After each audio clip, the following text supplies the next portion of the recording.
Magandang hapon mga kabay. So meron po akong estimate dito mga kabay. 39269. Ayan.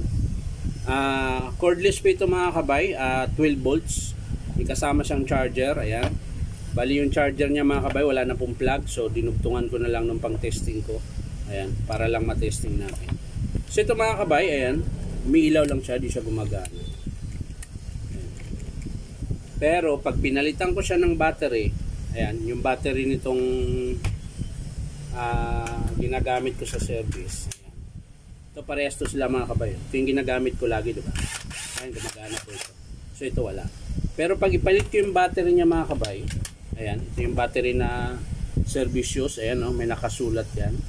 Tsaka basag na po yung battery ko. Ayan, kita na yung laman. So ito yung sa customer mga kabayo, no? Wala pong basag. Ayan. So ipapalit ko po yung ginagamit ko na battery. Ayan. Meron siya mga kabay. Lakas. Ayan. Oh, lakas. So wala siyang problema dito mga kabay sa unit. Ayan. Oh, nagre-reverse yan mga kabay. Oh. Forward. Oh, lakas oh. Sakit sa kamay. So, babaan natin. Ayan. So, ibig sabihin mga kabay, ito, wala po siyang sira. Ayan.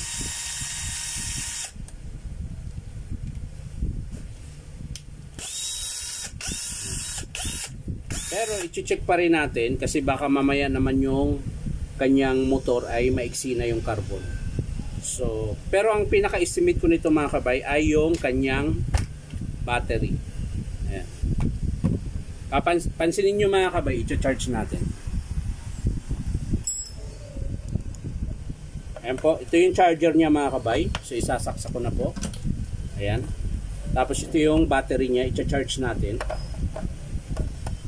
Yun, umilaw siya mga kabay. Ayan.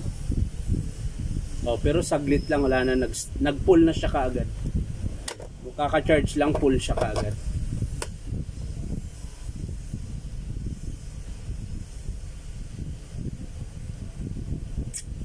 Uy, mala, hindi ito. Tagal. So, i-charge natin itong mga kabay. Tingnan natin kung gagana pa siya. Ayan. So, ayan, tuloy-tuloy pa rin siya nag-charge. Ayun, huminto na ulit. Ayan. So, malabo na ito mga kabay. Sira na po ito. Ang battery. So, ito yung ginagamit ko. Charge natin. So, ayan, nag-charge din siya. Huminto din. Sira na rin pala. Okay. So kukuha pa ako ng charger ko mga kabay. Ito. So, may charger ako dito. Iba nga lang design to. Ayan, pero parehas lang ito. I-charge natin sa ibang charger. Ayan. Ayan. So yan, umilaw yung sa akin.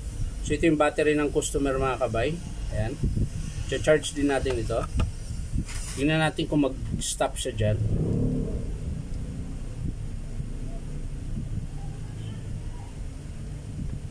So tuloy-tuloy siya mga kabayo. Ayan.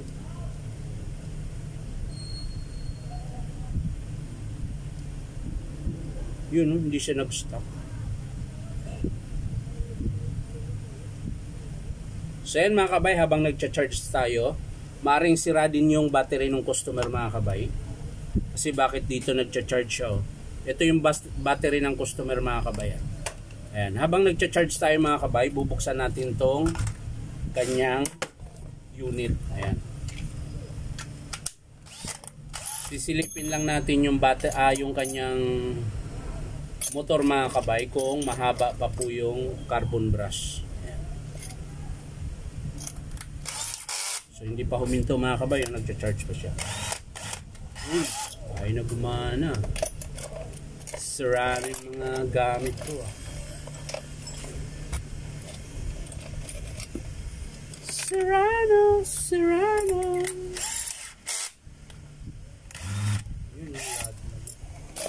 So mano-mano tayo mga kabay. Hindi na po gumagana yung ano ko. Yun, dito tayo.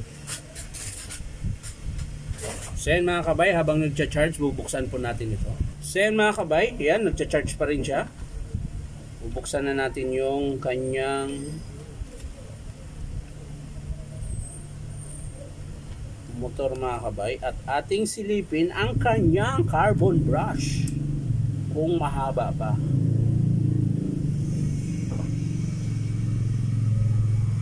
Oops, hindi ko gaano makikita. Ipatay sa kabilang anggulo. Dito sa kabilang anggulo. Pa rin.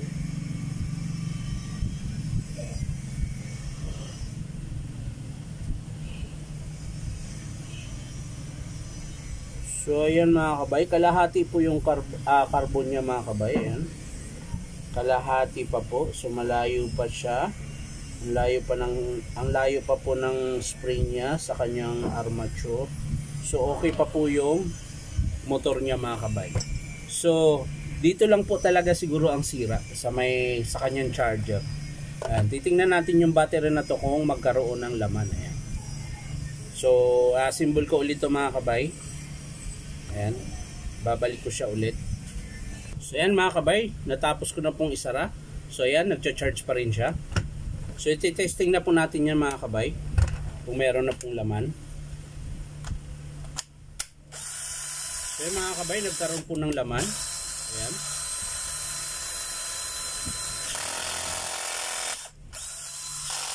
So wala pong problema sa kanyang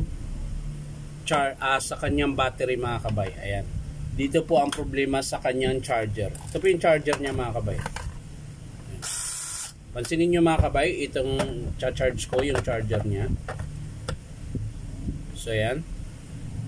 Ayan, bigla kagad siya nag-stop. Ayan, huminto kagad yung blink. Ayan. Tapos eto, buo din to yung sa akin to ginagamit mga kabay. Ayan.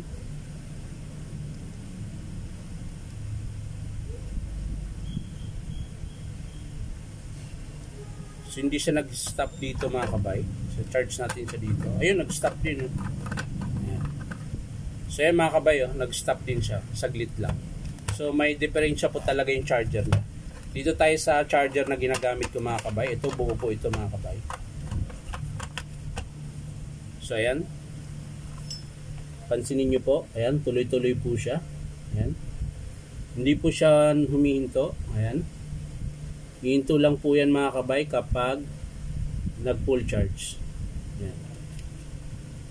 Ito po yung gamit natin sa service na battery. Ito naman yung kay sir. Dito ko yung china-charge. Ayan. So hindi po siya nag-stop kaagad dito. Ayan. Hindi pa po siya full. Excuse me po. Ayan. Pero pag dito mo siya i-charge sa kanyang charger, ayan, mga kabay.